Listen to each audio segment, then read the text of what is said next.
I am 76. Yesterday afternoon, I stood paralyzed before a towering, glowing touchscreen at my local health clinic. There was no receptionist, no sliding glass window, no familiar, weary smile to greet me. Higgins used to sit was gone, replaced by a row of smooth, sterile monoliths casting a cold blue light across the waiting room. "Please scan QR code or use app to check in," the screen demanded in bold, unfeeling letters. I don't have an app. I have a paper prescription, folded neatly in my breast pocket, resting right over the erratic heart that I was there to treat. My index finger, thinned by time and slightly trembling, tapped the glass. Nothing happened. I pressed harder. Still nothing. They say these modern screens respond to the electrical currents in human skin, but apparently my hands are no longer conductive enough. I was quite literally failing to register as human to the machine. Behind me, the line began to swell. I could feel the heavy, suffocating weight of their impatience pressing against my back. A woman in expensive athletic wear checked her smartwatch, tapping her foot. A young man in a tailored suit let out a sharp, jagged sigh. It wasn't a sigh of malice. It was something far worse. It was the sigh of profound inconvenience. To them, I was not an elder in distress. I was a glitch in their otherwise seamless day. I was a buffering screen. I was an obstacle in the fast lane of a world they owned. My chest tightened, a terrifying flutter beneath my ribs. The very symptom I was there to medicate. I needed my pills, but the fortress of modern healthcare had replaced its gates with a digital wall I could not climb. The humiliation rose in my throat, tasting like dry ash. I swallowed whatever pride I had left. I turned to a teenager standing nearby, her ears plugged with white wireless earbuds, her eyes locked on her own phone. "Excuse me," I whispered. My voice sounded small, fragile, stripped of the dignity I had spent 7 decades carefully building. "I am so sorry. I don't know how to make it work. I just need my heart pills. Could you help me?" She pulled out one earbud, blinked at me with mild surprise, and stepped forward. Tap, swipe, tap, 4 seconds. The machine whirred, and a barcode printed out from a slot at the bottom. She handed it to me, offered a tight, polite smile, and immediately put her earbud back in, vanishing completely back into her invisible world. I stood there, clutching that flimsy slip of thermal paper in my trembling hands. I have survived wars. I have survived recessions. I survived the agonizingly slow death of my wife. And I survived the terrifying, beautiful labor of raising 3 children. Yet here I was, reduced to a beggar in a brightly lit hallway, pleading with a stranger for permission to navigate a piece of glass just to stay alive. In that sterile silence, a crushing realization washed over me. I haven't died, but my existence has already been erased. We are the first generation in history to be buried alive, not by Earth, but by the relentless, suffocating march of convenience. I stepped out of the automatic sliding doors of the clinic and into the brutal glare of the afternoon sun. The plastic bottle of pills was finally heavy in my pocket, a small victory, yet the cure felt strangely like a defeat. I began the 6-block walk back to my empty house, moving at the cautious, measured pace of a man who knows his bones are no longer invincible. The city around me was a roaring engine of progress.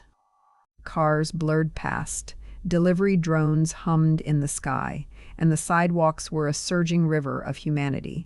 Yet, as I waded through this crowded street, I had never felt more entirely alone. I remember a time when a walk down this exact avenue was a chorus of micro-interactions. You couldn't walk 3 blocks without tipping a hat, nodding to a shopkeeper, or exchanging a brief, mundane complaint about the threatening rain clouds with a complete stranger. Eye contact was the currency of the sidewalk. It was how we acknowledged each other's existence. Today, that currency is bankrupt. I watched the hundreds of people rushing past me. Every single one of them had their neck bent, heads bowed in a collective, eerie posture of submission to the glowing rectangles in the palms of their hands. They moved with the synchronized grace of somnambulists. their thumbs twitching in rapid, silent rhythms. They were physically here, sharing the same concrete, breathing the same exhaust-fumed air, but their minds, their true selves, were miles away, trapped in a digital ether I have no map for. I stopped at the edge of the crosswalk. A young man, brisk and sharp in a tailored coat, brushed hard against my shoulder. He didn't stop. He didn't turn around. He didn't say, "Excuse me." His eyes never lifted from his screen. To him, I was not a 76-year-old man who might lose his balance. I was merely environmental geometry, a physical object to be dodged using only his peripheral vision. I stood still as the crowd flowed around me, parting like water around a stone. No one looked at me. No one saw me. If I had collapsed right there on the pavement, I genuinely wondered how many seconds it would take for someone to look up from their virtual world to notice a dying man in the real one. I realized then that I am no longer a citizen of this society. I am a specter. I am haunting a world that has already moved on without me. They are plugged into a collective hive mind, and I am the severed nerve, still twitching, still feeling, but no longer receiving any signals. We used to look up at the stars to find our place in the universe. Today they look down into the dark mirrors of their hands to escape it, leaving us wandering the earth as phantoms in the broad daylight. I unlocked my front door and stepped into the suffocating quiet of my hallway. I set the plastic pill bottle on the kitchen counter, the hollow clack echoing sharply through the empty house. I stared down at the label. There was no signature. No doctor's hurried handwriting, just a jagged square of black and white pixels, a key or code staring blindly back at me. It was a puzzle I was never meant to solve.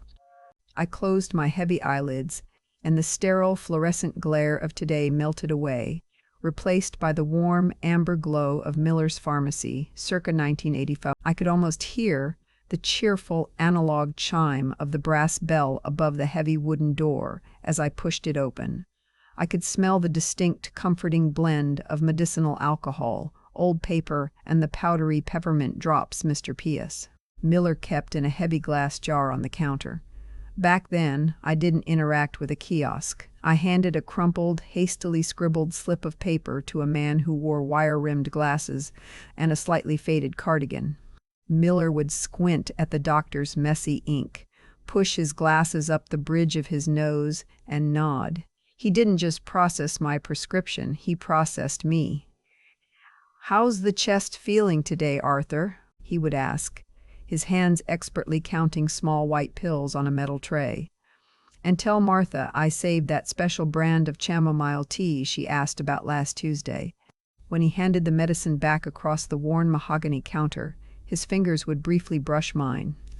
He would look me dead in the eyes and say, "Take these with a full glass of water, my friend. You're going to be just fine." That brief, physical connection, that simple, unscripted assurance from another living soul, did more to steady my erratic heart than the chemicals in the bottle ever could.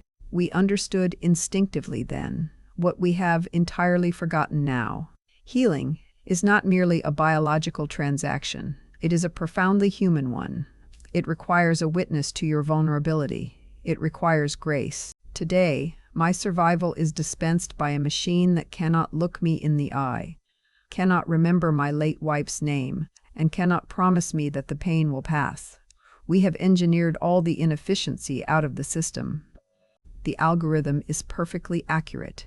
It never makes a math error, but it is also flawlessly, terrifyingly indifferent to whether I wake up tomorrow morning.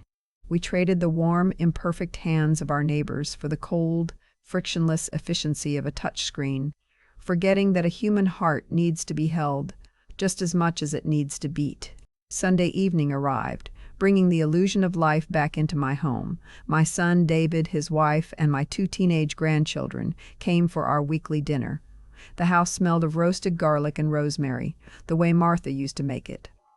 For an hour, the physical space was occupied, but as I sat at the head of my antique oak table, the very table where I had once carved Thanksgiving turkeys and debated politics deep into the night, I realized that presence is no longer defined by geography.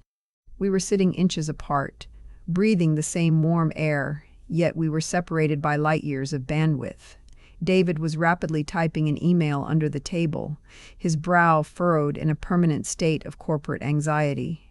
His wife was scrolling through an endless, frictionless feed of other people's kitchens. My granddaughter was meticulously adjusting the lighting on her phone to take a photograph of her plate, entirely ignoring the man who had spent 3 hours preparing the meal. Their faces were all bathed in that same ghostly, pallid blue glow I had seen at the clinic. I sat there, the plastic bottle of my heart medication still sitting heavily in my pocket. I wanted so desperately to clear my throat. I wanted to tap a fork against my crystal water glass and say, "David, I couldn't get my pills today. I stood in front of a machine and felt my own extinction. I am terrified of this world, and I feel like I am drowning in it." I needed them to look at me, truly look at me, and tell me that I still mattered, that I wasn't just a relic to be visited out of biological obligation. I opened my mouth, the air caught in my throat. I looked at David's tired eyes, glued to his inbox.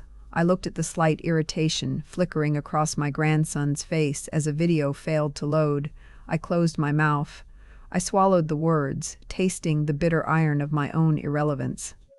I know the script by heart. If I speak my truth, I know exactly what will happen. David will give me that patronizing, infinitely weary smile and say, "Dad, I told you, just let me download the app on your phone. It's so easy." Easy. It is the cruelest word in their modern vocabulary. When they say easy, what they actually mean is, your struggle is invalid.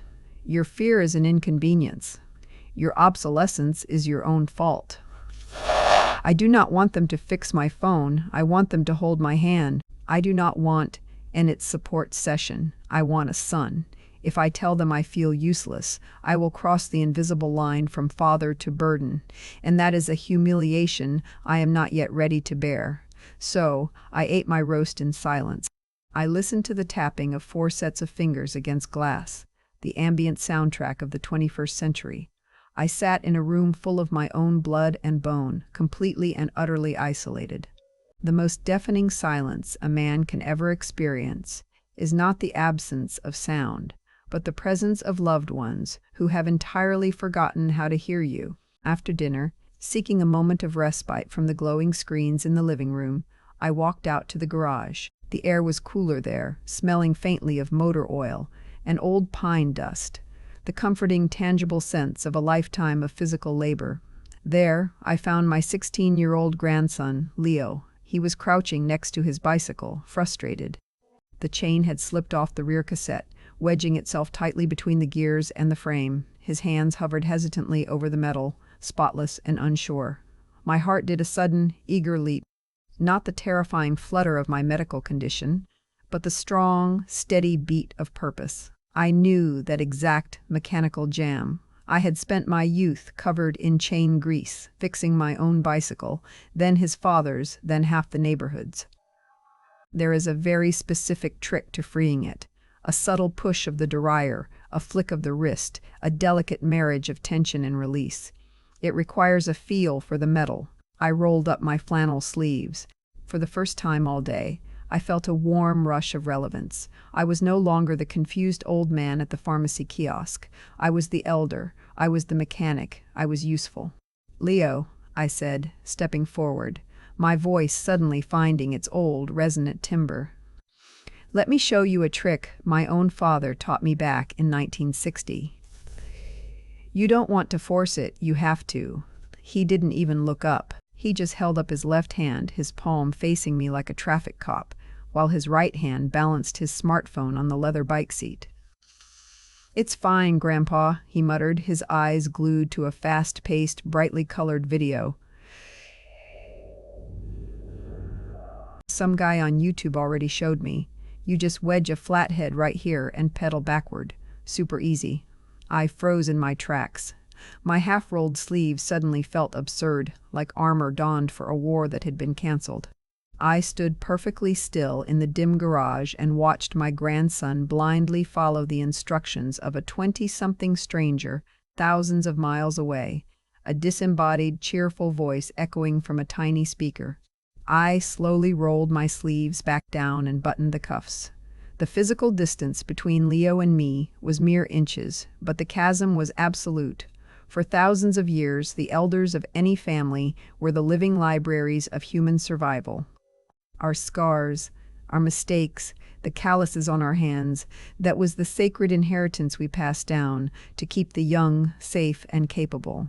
When a child was lost, or broken, or stuck, they looked to the silver hair in the room for the answer.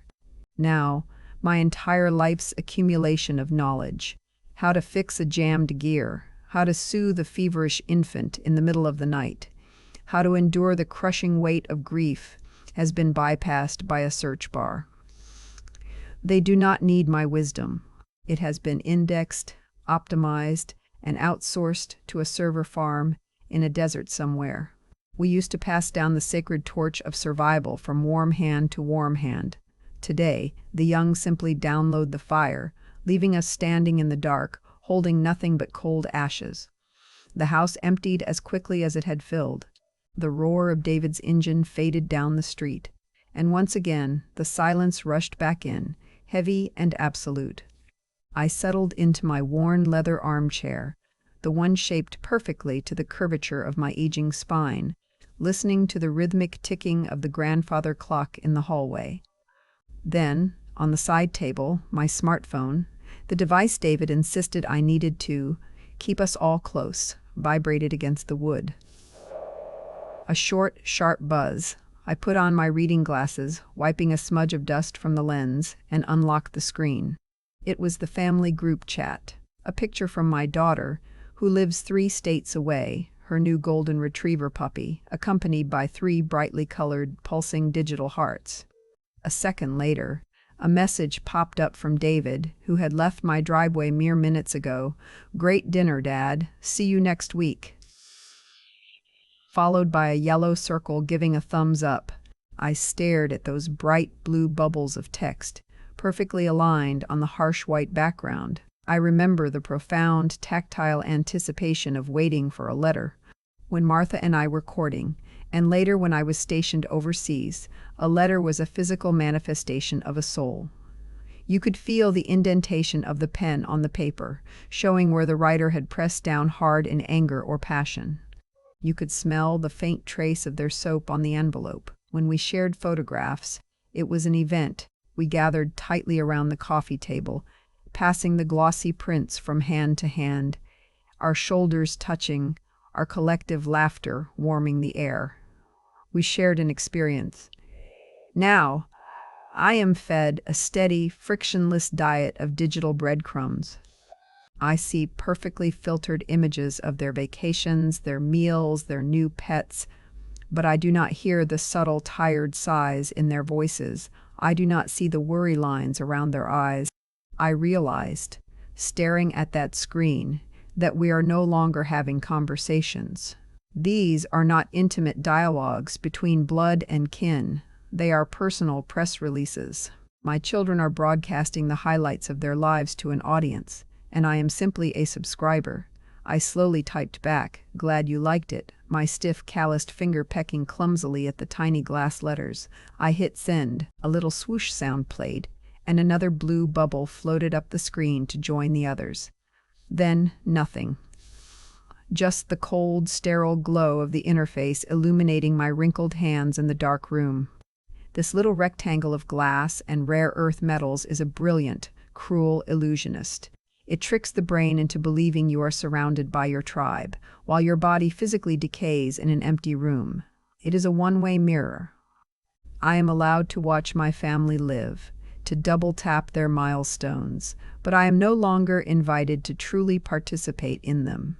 We have engineered a world where we are in constant, relentless contact, yet entirely, heartbreakingly out of touch. The next morning, the house was bathed in the pale, forgiving light of dawn. I shuffled into the kitchen, the hardwood floor cool beneath my slippers, seeking the simple analog comfort of brewing a pot of black coffee. There, sitting on the granite counter where Martha used to keep her ceramic flower jars, was the sleek black cylinder, David had installed 2 months ago. A smart home assistant, he called it. He had placed it there with a look of desperate relief, as if this piece of molded plastic could somehow stand in for a son, monitoring my thermostat, locking my doors, and calling for an ambulance if my heart finally gave out. Usually it sat in silent, eerie judgment, a glowing white ring pulsing softly at its base, always listening. But today the ring was a violent, flashing red.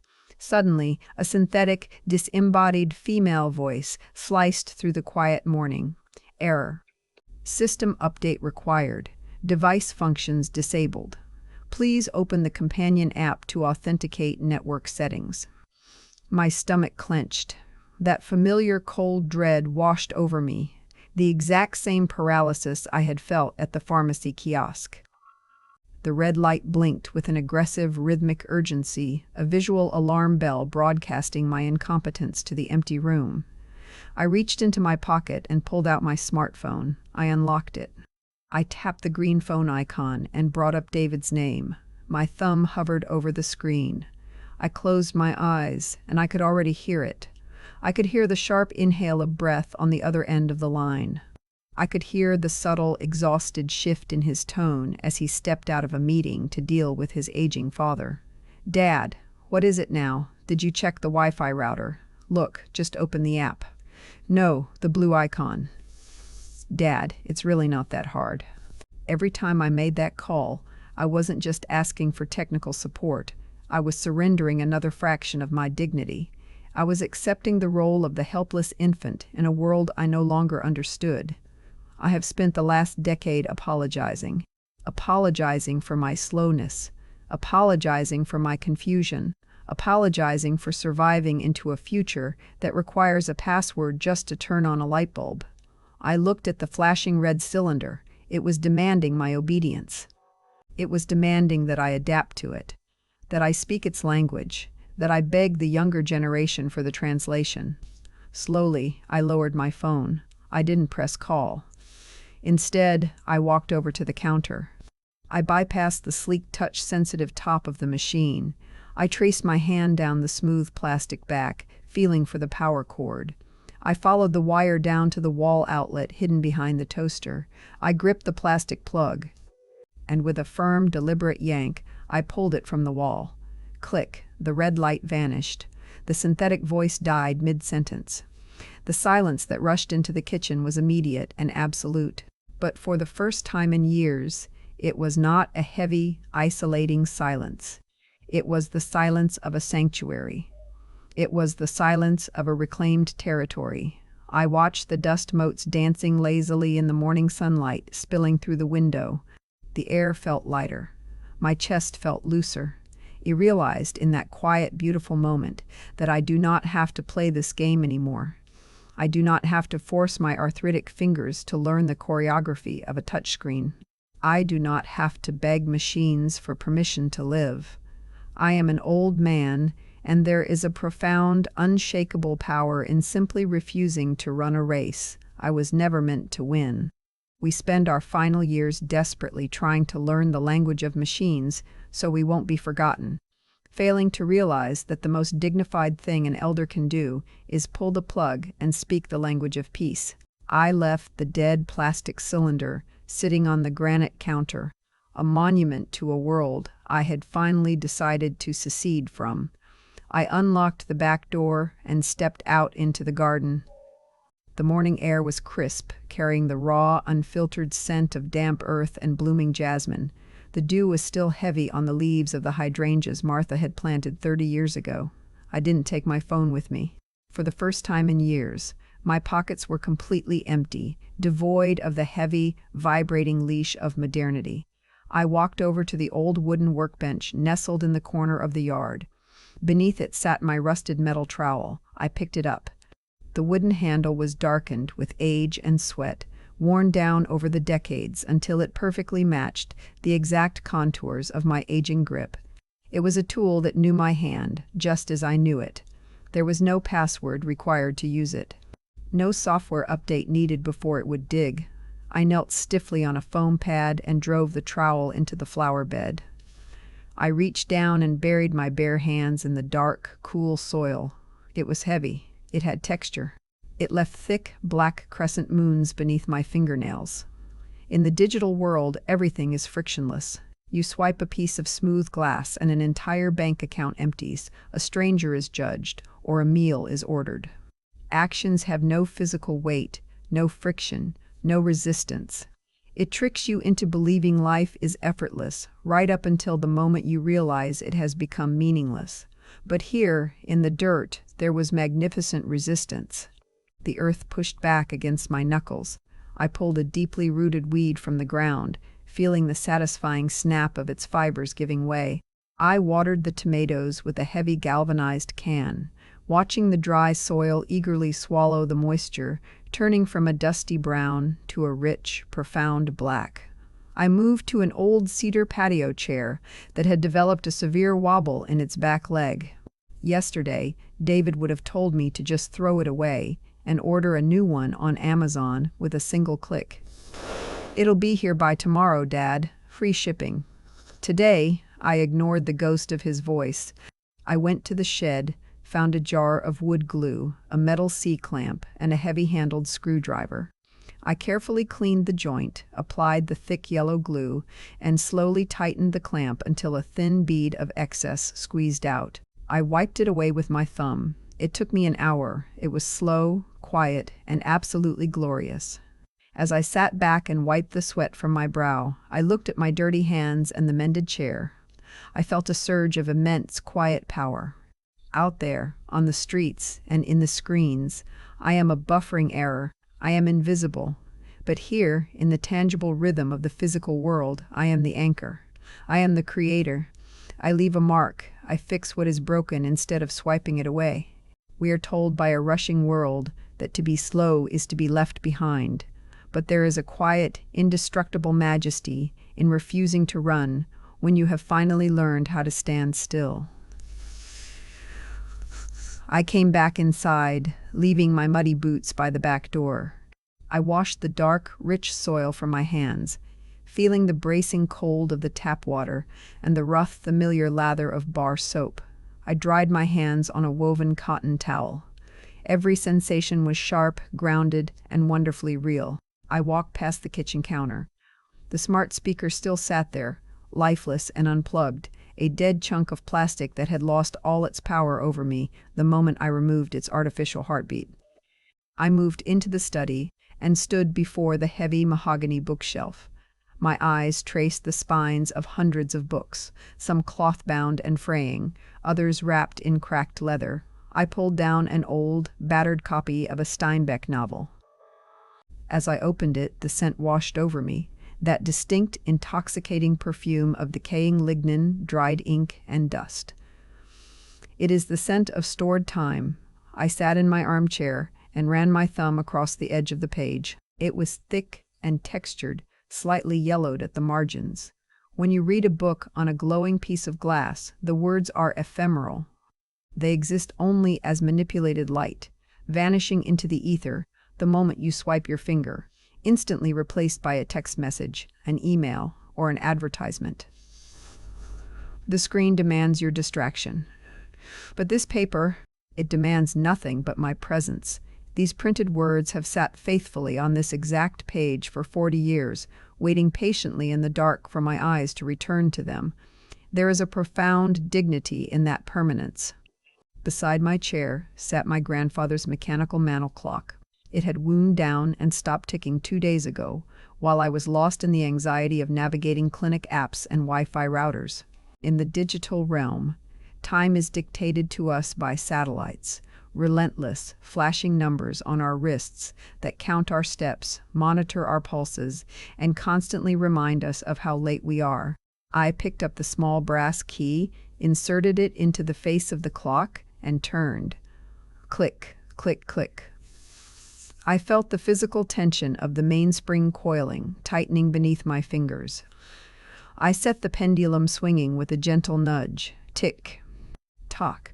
I wasn't just checking the time, I was physically participating in it. I was winding life back into the gears.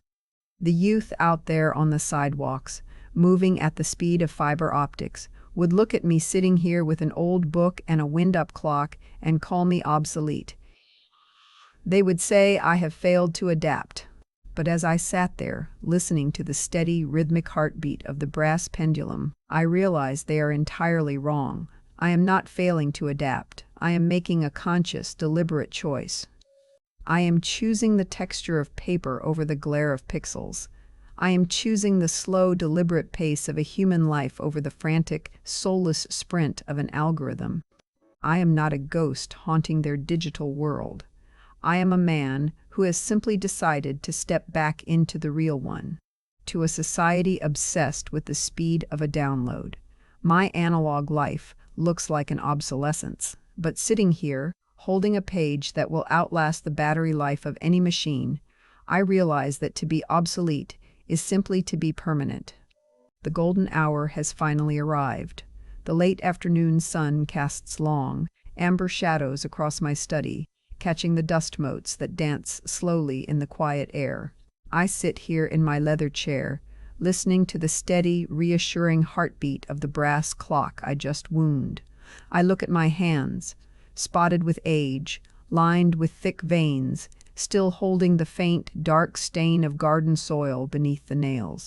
To every man and woman of my generation who has ever stood trembling before a glowing kiosk, feeling the crushing, humiliating weight of your own irrelevance, I want you to hear me. Stop apologizing.